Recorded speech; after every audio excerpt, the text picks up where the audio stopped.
आप सभी का टीएस क्लासेस में स्वागत है।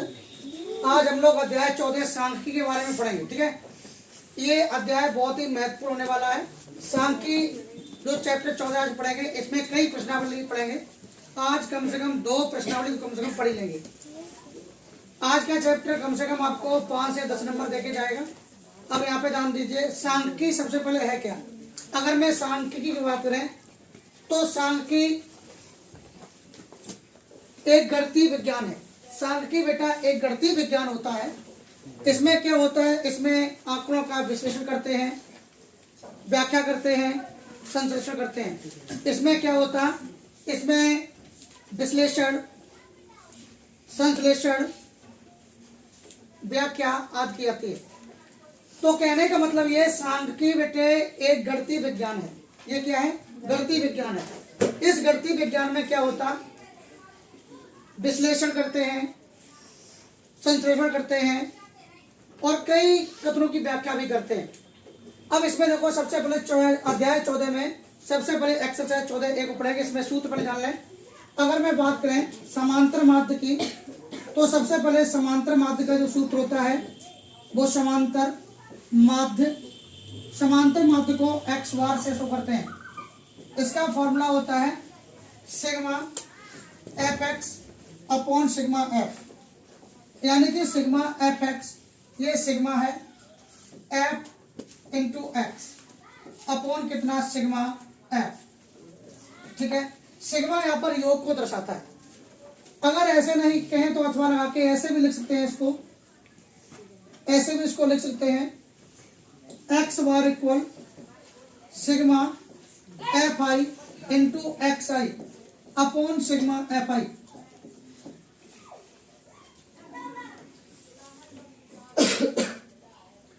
अब यहाँ पे ये 2 फॉर्मूले हैं। पहला फॉर्मूला, इसमें मेरे हिसाब से आप पहला वाला ही फॉर्मूला रखें। सिंपल फॉर्मूला है और बहुत इजी भाषा में सॉल्व होगा। समांतर माध्य का फॉर्मूला होता है X bar equal sigma F into X upon sigma F. यहाँ पे सिग्मा योग को दर्शाता है और यहाँ पर देखिए एफ यहाँ पे बारंबार आता है।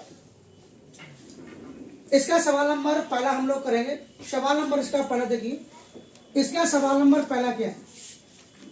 सवाल नंबर पहला दिया गया है, किसी कक्षा में 120 दिनों की अवधि में अनुपस्थित विद्यार्थियों की संख्या निम्नलिखित सारणी में दी गई है। दिनों की संख्या एक तरफ लिखा है, एक तरफ लिखा है दिनों की संख्या, दिनों की संख्या, एक तरफ क्या लिखा, दिनों की संख्या। एक कॉलम में लिखा गया दिनों की संख्या को लिखा गया है और दूसरे कॉलम में लिखा गया है क्या, अनुपस्थित विद्यार्थियों की संख्या। दूसरे कॉलम में लिखा गया है अनुपस्थित विद्यार्थियों की संख्या, अनुपस्थित विद्यार्थियों की संख्या, अनुपस्थित विद्यार्थियों की संख्या, अनुपस्थित विद्यार्थियों की संख्या।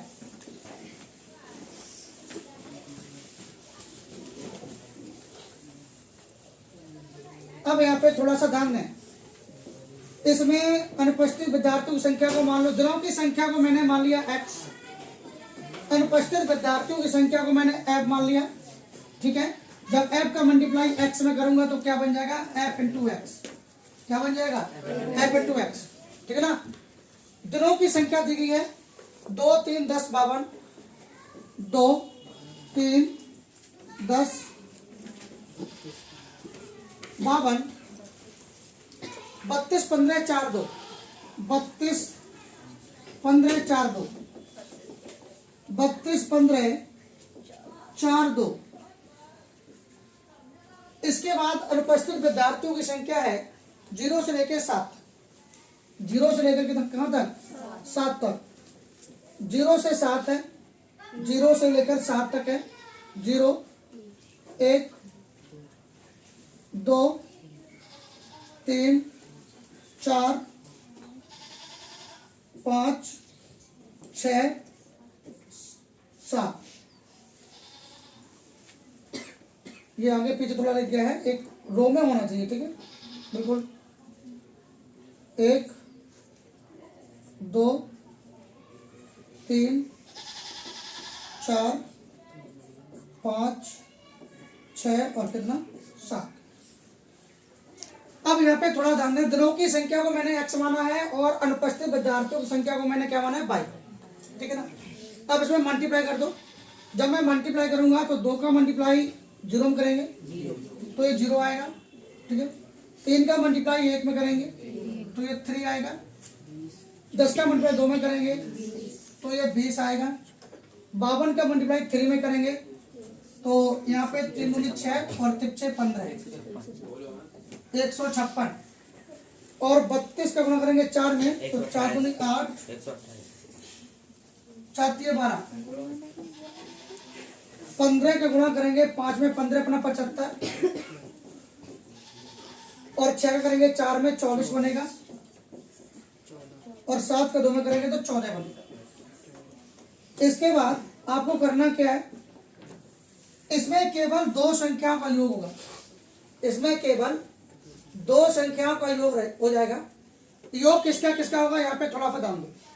केवल योग करेंगे बारंबारता का एफ का, और योग करेंगे किसका, एफ एक्स का योग करेंगे। केवल 2 ही संख्या को योग करना है। अब जब में एफ का योग करेंगे तो बन जाएगा सिग्मा एफ। क्या बन जाएगा भाई, तब बन जाएगा सिग्मा एफ बन जाएगा, यानी कि सिग्मा एफ। इन सभी का योग करेंगे, इनको जोड़ूंगा 1 2 3 4 5 6 7 28। ये 28 हो गया, 28 हो चुका है।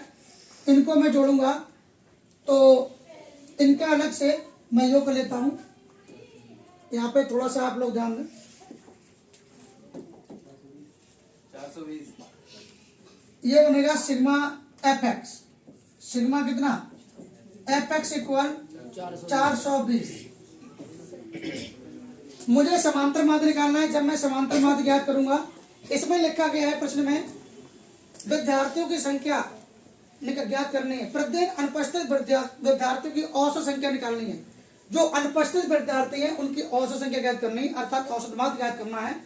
तो हमने लिखा औसत माध्य जब ज्ञात करना है, औसत माध्य ज्ञात करना है तो लगा दो सूत्र X bar equal sigma F X, sigma F X upon sigma F.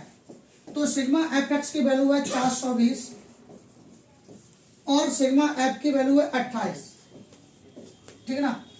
तो जब इससे भाग देंगे तो यहाँ पे 2 से काट दीजिए, नीचे 14 बार, ऊपर काटेंगे 2 दूनी 4, 2 एकम 2 और यहाँ पे काटेंगे 2 से पूरा काट दीजिए, 2 एकम 2, 2 पंचे 10 और 2 से 14, 7 एकम 7 और 7 पन्ना 35। ये टोटल 15 अनुपस्थित विद्यार्थियों की संख्या आएगी। टोटल कितनी आएगी, 15 अनुपस्थित विद्यार्थियों की संख्या आएगी। चलो भाई आप लोग उसको नोट करें। ये क्वेश्चन नंबर था फर्स्ट। देखो भाई क्वेश्चन नंबर 2, एक में लिखा है प्राप्तांक, लिखा है दिया गया है प्राप्तांक है 1 से लेकर 10 तक, लेकिन इसमें पूरा प्राप्तांक नहीं है, बीच बीच में गैपिंग है। प्राप्तांक दिया गया 1 3 4 5 6 7 और 9 10। परीक्षार्थियों की जो संख्या दी गई है वो है 2 5 7 बार है, यानी कि 2 कितनी है, परीक्षार्थियों की संख्या है 2 2 5 7 12, 2 5 7 12 और 6 इसके बाद है 13 10 7 4, 13 के बाद दिया गया है 10 और 7 कितना 4। यहाँ पे थोड़ा सा ध्यान दें, प्राप्तांकों की संख्या को मैं x मानेंगे, परीक्षार्थियों की संख्या को f मानेंगे। प्राप्तांकों की संख्या को क्या मानेंगे, प्राप्तांकों की संख्या को x मानेंगे और परीक्षार्थियों की संख्या को क्या मानेंगे y, या f y मान लो या f मानिए, लेकिन f से रहता है बारंबारता आई। जब मैं x का मल्टीप्लाई f में करूंगा तो बन जाएगा f इंटू एक्स। क्या बन जाएगा, f इंटू एक्स। अब यहाँ पे ध्यान दो, केवल 2 का योग होता है, बारंबारता का योग होता है और एफ एक्स का योग होता है। तो सबसे पहले एफ एक्स कब आएगा, एफ एक्स आने का मतलब है एफ का गुणा होता है एक्स में। जब एक्स का गुणा एफ में करूंगा तो एफ एक्स बनेगा, सीधी सी बात है। क्या बनेगा भाई, एफ एक्स बनेगा। तो कर दीजिए मल्टीप्लाई, 2 1 2 5 3 15 और 7 चौके 28 और 12 पंचे 60 और 13 छिक्का 78, ये हो जाएगा 70 और ये हो जाएगा 63 और ये हो जाएगा 40, ठीक है ना। अगर मैं केवल योग दो का होगा, एफ का योग करेंगे और एफ एक्स का योग करेंगे। जब मैं एफ का योग करेंगे तो लिखेंगे सिग्मा एफ, इन सभी का योग करेंगे तो मिलेगा 56 नहीं 60 मिलेगा इनका योग मिलेगा 60, 7 4 11 10 21 3 2 5, ठीक है 60 आएगा सही। इनको जोड़ेंगे 8 3 11 11 और 8 19 19 और 5 24, ये आएगा योग। इनका योग करेंगे सिग्मा एफ एक्स, तो सिग्मा एफ एक्स इनका जो योग आएगा ये आएगा 356, सिग्मा एफ एक्स इनका योग हो जाएगा 356। इनका टोटल योग कितना बन जाएगा 356 बन जाएगा। समांतर मान निकालना है। प्रश्न में पूछा गया है प्राप्तांक का माध्य ज्ञात कीजिए। प्राप्तांक का माध्य ज्ञात करना है तो मैं शेष सवाल इधर कर रहा हूं। हमें निकालना प्राप्तांक का माध्य। क्या निकालना? प्राप्तांक का माध्य ज्ञात करना है। तो हमने लिखा प्राप्तांक का माध्य।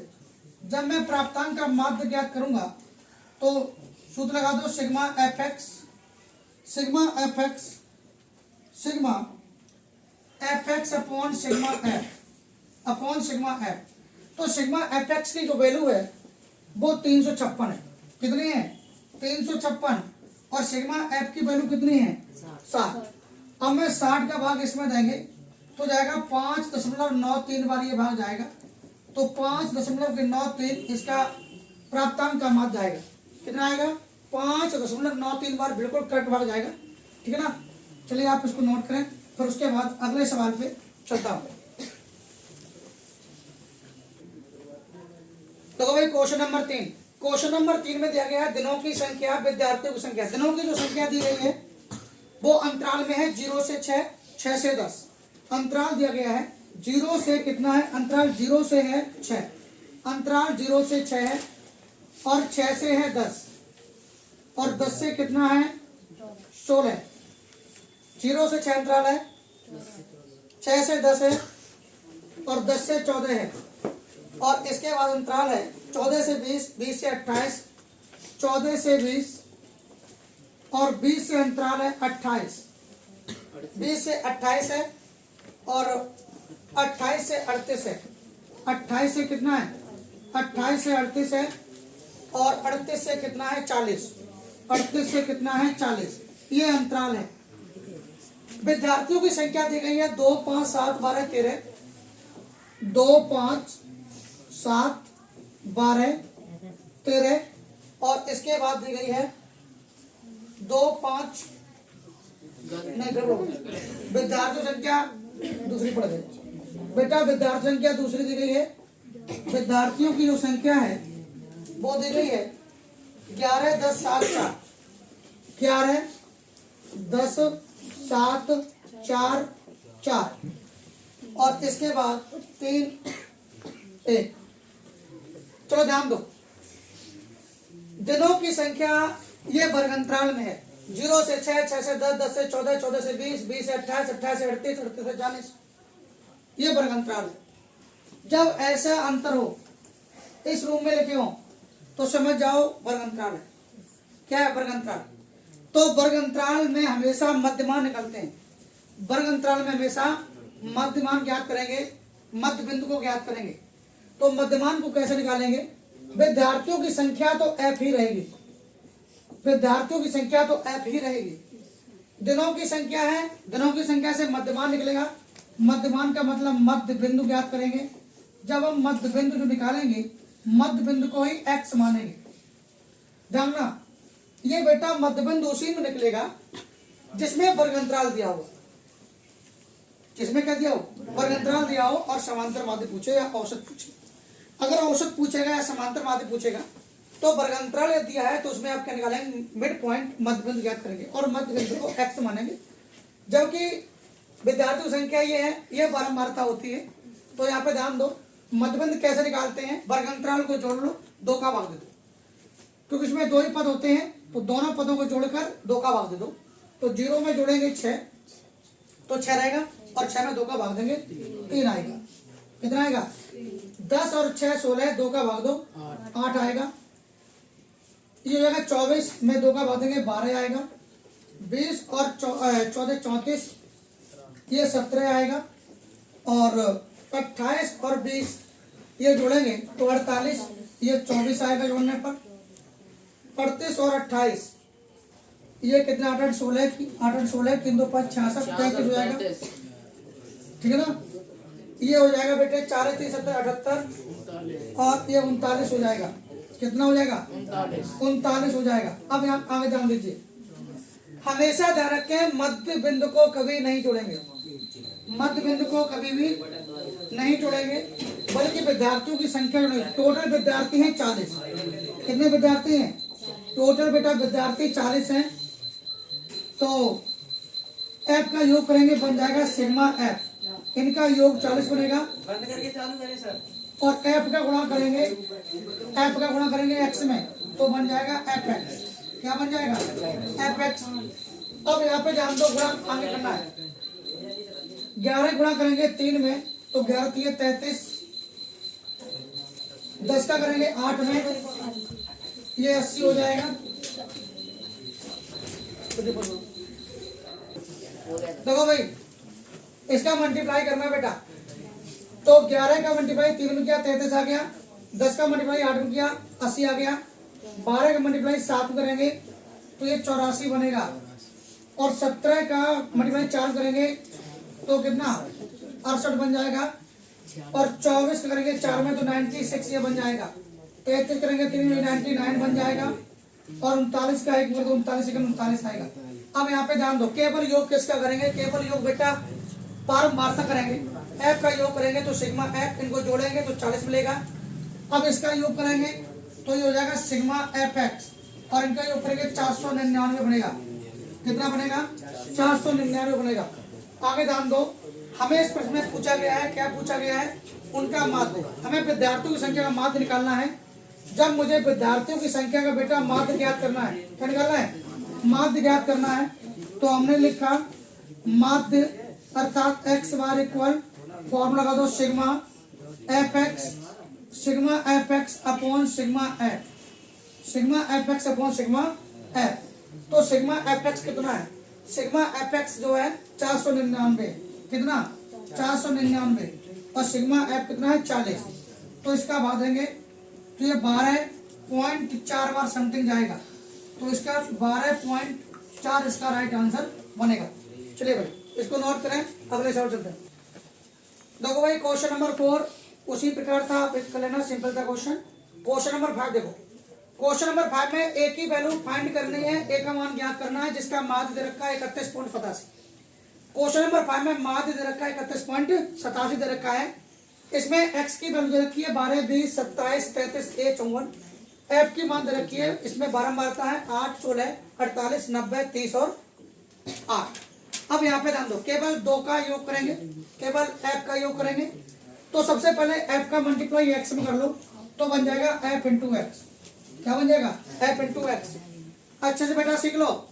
अब यहाँ पे ध्यान दो, 12 का मल्टीप्लाई 8 में करो तो ये कितना हो जाएगा 96। 16 का मल्टीप्लाई 20 में करेंगे तो ये हो जाएगा 320। ये कितना बन जाएगा 320 बन जाएगा। 48 का जब मल्टीप्लाई 27 में करेंगे तो कितना बनेगा 1296 बेटा बनेगा। और 90 का मल्टीप्लाई बेटा 33 में कितने बार जाएगा 29 70, ये लगभग बनेगा 29 70। और 30 का गुणा करूंगा a में तो ये 30a हो जाएगा। और 8 का गुणा करेंगे 54 में तो 432 बनेगा। अब यहाँ पे थोड़ा सा ध्यान दें, केवल f वाले पद जोड़ेंगे तो बन जाएगा सिग्मा f। क्या बन जाएगा सिग्मा f। तो इनको जोड़ने पर कितना टोटल आएगा योग 8 16 48 90 30 और 8। इनका योग कर लो बेटा 200 योग बनेगा। इन सभी का योग कितना बनेगा 200। अगर इसमें ध्यान दें थोड़ा सा, इसमें केवल 30a को अलग जोड़े अलग से, जब मैं fx का योग करूंगा तो ये बन जाएगा सिग्मा fx। क्या बन जाएगा सिग्मा fx। सबसे पहले 30A को अलग जोड़ेंगे, मालूम है क्यों? 30A को बेटा सबसे अलग इसलिए जोड़ेंगे क्योंकि यहाँ पर A आया है और किसी भी पद के साथ देखो कुछ भी अचर पद नहीं है, तो यहाँ पर केवल A आया है और किसी के साथ आया है नहीं आया, तो 30A वाला पद अलग जोड़ लो। 30A वाले पद को आगे वाला से जोड़ो पहले। 96, 320, 1294, 2970 और 432, ये 51 14 हो जाएगा। 51 14 और प्लस कितना छोड़ दिया था? 30A, तो ये हो जाएगा प्लस का 30A। ये हो जाएगा कितना? ये प्लस का 30A हो जाएगा। ये प्लस का कितना हो जाएगा? 30A। ये प्लस का 30A बन जाएगा, ठीक है। तो ये प्लस का 30A क्लियर हुआ। आगे थोड़ा सा ध्यान दें, जब ये प्लस का 30A हो चुका है,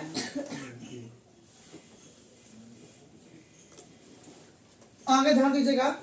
अब मुझे इसमें मार्क दे रखा है 31.85, तो एक की वैल्यू फाइंड करनी है। तो बहुत ही सिंपल क्वेश्चन है, आप इसमें लगा दो समांतर माध्य। देख पा रहे हैं आप लोग?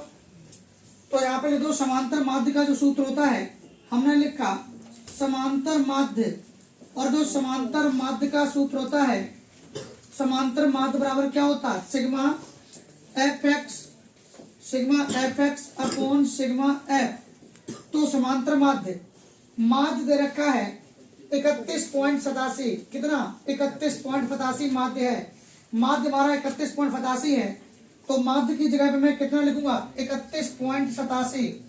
31.87 इक्वल सिग्मा एफ एक्स का मान है 51 14 प्लस 30A। तो सिग्मा एफ एक्स की जगह पे इसकी जगह पे कितना लिखेंगे? 51 14 प्लस 30A। 51 14 प्लस के 30A प्लस कितना?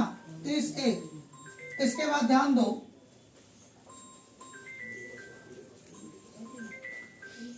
बटे कितना? सिग्मा एफ, और सिग्मा एफ की वैल्यू कितनी है?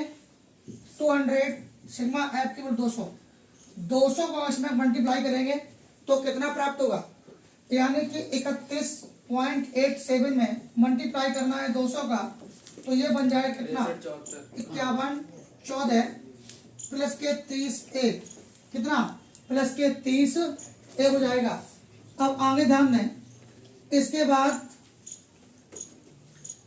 दो मैंने जीरो काटे, दो के बाद यहाँ से मैंने दशमलव को हटा दिया, तो 2 7 14 की 4 असल लगी है, 2 8 16 1 17 और 2 1 2 1 3 और 2 3 6, ये बनेगा 63 74।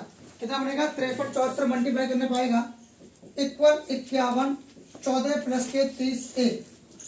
ये प्लस की वैल्यू उधर लाई है, माइनस की हो जाएगी।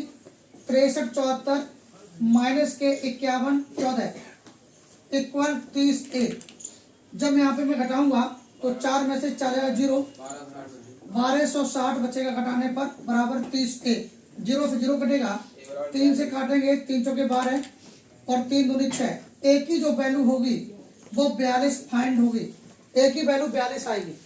इस प्रश्न का राइट आंसर होगा 1 पर 42, ठीक है ना। चलो आप इसको भाई नोट करिए।